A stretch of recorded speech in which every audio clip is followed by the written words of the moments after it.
नमस्कार, मैं कुंदन जमैर। आप देख रहे हैं माहौल टाइट है। अगर आप नोएडा गाजियाबाद में रहते हैं और फ्लैट के पैसे दे दिए हैं लेकिन अभी तक पोजीशन नहीं मिला है, फ्लैट का पोजीशन मिल गया है लेकिन अभी तक रजिस्ट्री नहीं हुई है, तो आपके लिए राहत भरी खबर है। दरअसल योगी सरकार ने आज फ्लैट बायर्स को बड़ी राहत देते हुए अमिताभ कांत समिति की सिफारिशों को लागू करने का फैसला कर लिया है। फैसले के मुताबिक अब अधर में अटके फ्लैट मालिकों को उनके सपनों के आशियाने का पोजीशन मिल जाएगा।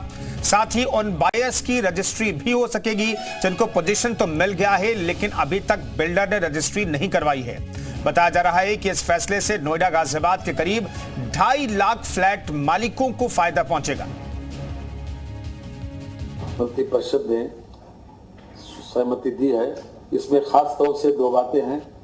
एक तो जो बायर्स का इंटरेस्ट पहले देखा गया कि बायर्स को जो भी खरीदार हैं उन लोगों को तत्काल उनका पोजीशन के साथ साथ रजिस्ट्री उनकी हो जाए। जैसे योगी जी का बहुत बड़ा फैसला है होम बायर्स के लिए कि रजिस्ट्री उनके फ्लैटों की हो जाएगी, तो यह एक सपना पूरा होना जैसा है। ये लग नहीं रहा था कब सपने पूरे होंगे। हम लोग 13-14 साल पहले फ्लैट लिए थे, रह तो रहे अभी मिला है फ्लैट, लेकिन अभी मालिकाना पूरी तरह से नहीं मिला है। ना हम इसको बेच सकते हैं ना कुछ कर सकते हैं। हमारे जैसे बहुत सारे लोग परेशान हैं। तो आज जो कैबिनेट ने अप्रूव किया है, जो अमिताभ कांत की रिपोर्ट आई थी, उसमें भी ये कहा गया था कि रजिस्ट्री को जो है सो बिल्डर के बकाया से डीलिंग किया जाए और एक तरह से रजिस्ट्री का रास्ता साफ हो गया है। विगत 4 महीने में हमारी मुलाकात माननीय मुख्यमंत्री जी से 2 बार हुई। अब माननीय मुख्यमंत्री जी ने हमें भरोसा दिया था कि वो अमिताभ कांत जी की जो रिपोर्ट है उसे जरूर वो लागू करेंगे। हालांकि देर हुई लेकिन ज्यादा नहीं, 1-2 महीने की देरी हुई। हमें उम्मीद थी कि ये रिपोर्ट माननीय मुख्यमंत्री जी जरूर लागू करेंगे। तो चर्चा शुरू करें उससे पहले आपको आसान भाषा में बताते हैं कि सरकार के इस फैसले का क्या फायदा बिल्डर और बायर को होगा। फैसले से क्या फायदा होगा आप समझिए। फ्लैट खरीदारों को बड़ी राहत मिली है। पोजीशन न मिलने वाले फ्लैट बायर को पोजीशन मिलेगा, यह तय किया गया है कैबिनेट के फैसले में। फ्लैट खरीद के दौरान ही रजिस्ट्री होगी। जैसे आप फ्लैट खरीदेंगे तो रजिस्ट्री हो जाएगी आपकी। पहले बहुत सारी अड़चनें थी, अटकी हुई रजिस्ट्री भी बायर करवा सकेंगे। बहुत सारे जो बिल्डर्स हैं वो रजिस्ट्री के लिए अप्रूवल नहीं दे रहे थे, वहां पर भी फायदा मिलेगा। करीब 2.5 लाख 2,40,000 बायर्स को सीधा सीधा फायदा मिलने वाला है। रिहेबिलिटेशन पैकेज का चार्ज बायर से नहीं वसूला जाएगा, यह भी कैबिनेट के फैसले में बात कही गई है। प्रोजेक्ट पेमेंट पूरा नहीं किया तो बकाया रेरा वसूलेगा, बिल्डर नहीं वसूल सकता है, यह अब कहा गया है। तो बिल्डर को भी फायदा मिलेगा। कोविड के चलते प्रोजेक्ट में देरी होने पर ब्याज और पेनल्टी माफ की गई है। जो 2 साल के पीरियड था 2020 से 2022 के बीच में, ये माफी मिली है। एक तरीके से बड़ी राहत बिल्डर्स के लिए भी।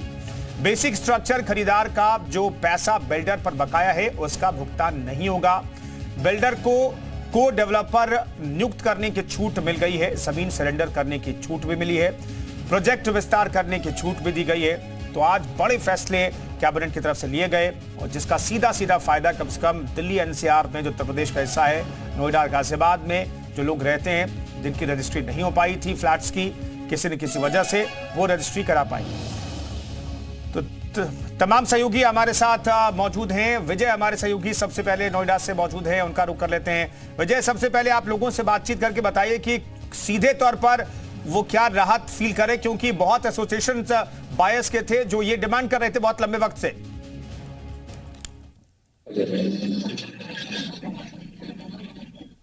खुशी का माहौल है। जब से ये खबर सुनी है उसके बाद से हमारे कई संस्थाओं के पदाधिकारी भी हैं, कई बायर्स भी हैं, इनसे बात करेंगे। साहब ने की है सर, आज ये फैसला है कितना एक फैसला बायर्स के कुछ नहीं है, एक नहीं है पहले तो सबसे बड़ी वाली बात है मान लिया लागू करने। डॉक्टर साहब का फरमाइश सफल होकर आप लंबे समय तक धरना दे रहे थे, सफलता पे तो बात नहीं करेंगे, अभी भी हम इंतजार कर रहे हैं। कैबिनेट नोट देखने के बाद ही बताएंगे। लेकिन उम्मीद है कि यूपी कैबिनेट से सिक्योरिटी के बाद हमें और धरना करने की जरूरत नहीं पड़ेगी। और जो भी प्रोजेक्ट हमने प्रेजेंटेशन देते टाइम भी 8 कैटेगरी में इनको बांटा था, तो प्रोजेक्ट वाइज डिसीजन लेके जेनरिक डिसीजन नहीं लेंगे और एक एक प्रोजेक्ट पे क्या समस्याएं हैं रजिस्ट्री के लिए, उसको कंप्लीट करने के क्या स्टेप चाहिए, जो भी अमिताभ कांत समिति की सिफारिश में है अक्षरशः लागू करके बायर्स का ध्यान रखेंगे और उम्मीद है कि प्रोजेक्ट कंप्लीट होगा और जल्दी रजिस्ट्री होगी सभी। तो और भी लोग इस बात करेंगे, बहुत उपस्थित भी है। डिस्कस हुआ क्या? डिस्कस हो गया क्या? विजय ठीक है, बताइए। मैं लौटता विजय आपके पास। हमारे साथ पीयूष गौड़ हमारे साथ मौजूद है गाजियाबाद से। पीयूष का रुख कर लेते हैं। पीयूष, जो बायर्स हैं और जो बिल्डर है, दोनों का इंटरेस्ट का ख्याल रखा गया है। गाजियाबाद की अगर बात करें तो 2.4 लाख लोगों को सीधा तौर पर फायदा मिलने वाला है। गाजियाबाद के कितने ऐसे बायर्स हैं, कितने ऐसे बिल्डर्स हैं जिनको फायदा मिलेगा कैबिनेट के इस फैसले से? देखिए, निश्चित रूप से नोएडा, ग्रेटर नोएडा और गाजियाबाद के जो बिल्डर्स एनसीएलटी में चले गए थे या अपना प्रोजेक्ट छोड़ के चले गए थे, उनके बायर्स लगातार अपनी आशियाना के लिए एक लंबी लड़ाई लड़ रहे थे। आज कैबिनेट ने उस लड़ाई पर, जो कैबिनेट में फैसला हुआ, उससे विराम लग गया है। कुछ लोग हैं हमारे साथ में, सीधा उनसे बातचीत करते हैं। आज कैबिनेट का फैसला आया है, सीधा तौर पर जो बायर्स हैं उनको राहत पहुंचाने की बात कही गई है। तो क्या कुछ आप समझते हैं किस तरीके से उनको जो उनका आशियाना है वो मिल जाएगा? रजिस्ट्री और पोजेशन दोनों की बात कही गई है। जी, निश्चित तौर पर यह उत्तर प्रदेश सरकार का फैसला प्रशंसनीय है। यूपी कैबिनेट में नीति आयोग की संस्तुति पर दिल्ली एनसीआर में जो 2,40,000 फ्लैट जो अधूरे पड़े हैं उनको पूरा करने का जो निर्णय लिया गया है उत्तर प्रदेश कैबिनेट के द्वारा, वह सराहनीय है। इससे बायर्स में एक उम्मीद की किरण जगी है कि लोगों ने बिल्डर्स को पैसा दे दिया और उसके बाद भी उनको फ्लैट्स नहीं मिल रहे थे। कई बिल्डर्स ने उनके साथ फेरा फेरी की। यह प्रोजेक्ट्स जो अधूरे पड़े हैं उनसे लोग दुखी थे, अपना आशियाना उनको नहीं मिल पा रहा था। इससे निश्चित तौर पर उनमें एक उम्मीद की किरण जगी है और अब न्याय होगा, इससे लोग संतुष्ट हैं। सर, आप बताएं, क्या लगता है, मतलब जो एक उम्मीद जगी है इस फैसले से, कहीं ना कहीं वो जो बायर्स थे, जो सालों से टकटकी लगाए अपने आशियाने की तरफ देख रहे थे, उनको राहत पहुंचेगी? बिल्कुल पहुंचेगी, क्योंकि सरकार का फैसला बहुत सराहनीय है। तो बायर्स थे, इन्होंने अपना लंबा कमाई का पैसा लगाया हुआ था, लोन भी लिया हुआ था, उनको पोजीशन नहीं मिल रही थी और वो दर दर भटक रहे थे। उनको निश्चित तौर पे अभी आवास मिलेगा और उनको एक बहुत बड़ी सांत्वना मिलेगी। आप बताएं, लगभग 2.5 से 3 लाख लोग ऐसे जो दर बदर भटक रहे थे, लगातार कोर्ट के चक्कर काट रहे थे। कैबिनेट का एक फैसला नीति आयोग की संस्तुति पर जो लिया गया है, उससे कहीं ना कहीं राहत पहुंचती दिखती है। बिल्कुल, बहुत बड़ी राहत है ये, और योगी सरकार को इसलिए बहुत बहुत धन्यवाद, क्योंकि ये लोग अपनी गाढ़ी कमाई खर्च करके घर लेने की कोशिश करते हैं, लेकिन बिल्डरों की माया जाल में चक्कर में पड़ के पूरा पैसा जो वेस्ट हो जा रहा है। तो सरकार की पहल बहुत ही सराहनीय है, इसकी सराहना की जानी चाहिए, क्योंकि एक तो गाड़ी कमाई को जो डूब रही थी वो बच जा रही है, एक उनको घर की छत मिल जा रही है, उनका आशियाना बच रहा है। इसके लिए बहुत बहुत ठीक है। पीयूष, मैं लौटता हूं। सर्वेश तिवारी भी हमारे साथ प्रॉपर्टी एक्सपर्ट मौजूद है। उमाशंकर दुबे कन्वीनर है RWA यूपी के। सर्वेश तिवारी साहब, इस फैसले से कितना फायदा इस सेक्टर को? देखिए, रियल एस्टेट को काफ़ी फायदा होगा इस डिसीजन से जो उत्तर प्रदेश सरकार ने लिया हुआ है।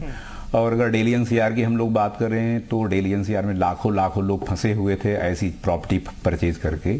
ना उनको पोजीशन मिल रहा था, ना उनको रजिस्ट्री मिल रही थी, ना वो आगे प्लान कर पा रहे थे कि एज ए इन्वेस्टर या एज ए इन्वेस्टमेंट हम क्या करें आगे जाके।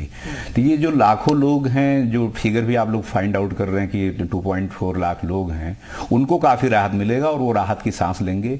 और जो प्रॉपर्टी ब्लॉक थी उनको पैरेलली, क्योंकि 4-5 साल से ये चीज़ें चल रही हैं, तो उनको प्रॉपर्टी एप्रिसिएशन भी मिलेगा। तो ये बायर के लिए बहुत ही राहत भरा कदम है उत्तर प्रदेश सरकार का। उमाशंकर दुबे साहब, कितने लंबे वक्त से आप लोग सरकार के दर पर जा रहे थे, क्योंकि सरकार ने आखिरकार बात तो मान ली है, लेकिन कितनी लंबी लड़ाई थी ये? देखिए, कई वर्षों से लगातार एनसीआर के लोग महासमिति के पास आते थे, तमाम उनके प्रतिनिधिमंडल भी हमसे मुलाकात हुई थी।